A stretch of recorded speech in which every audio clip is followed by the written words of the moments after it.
हम मीनू झा गोर लगै छी समस्त मिथिलावासी के। एकटा बेटा लगन बरियातक गीत लऽ कऽ उपस्थित छी। कोशिश करै छी सब गोटे के नीक लागे। धन्यवाद। जय मिथिला, जय मैथिली।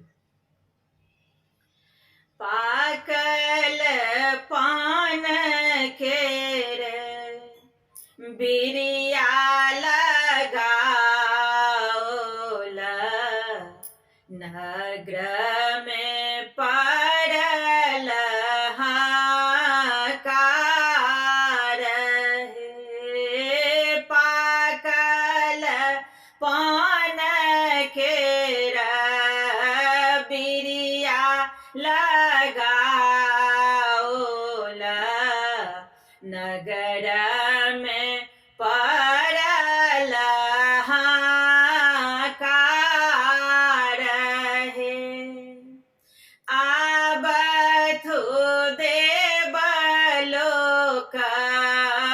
बैसथु मारब चढ़े, सब मेले साजो बड़े आत हे।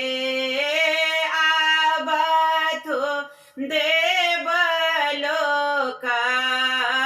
बैसथु मारब चढ़े, सब मेले साजो बड़े आत हे। कोने बाबा साजला आजन बाजन, कोने बाबा साजल बड़े आत हे।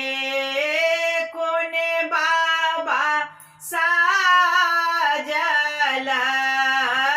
दुल्हा दुल्हरुआ,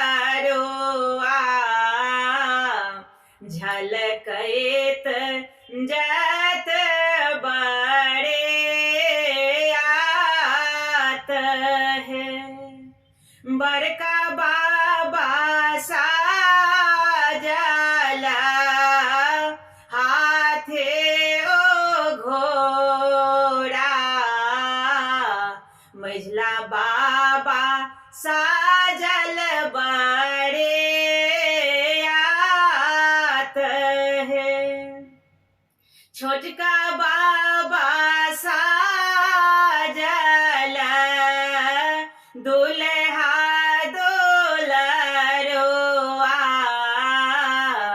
झलकैत जात बड़े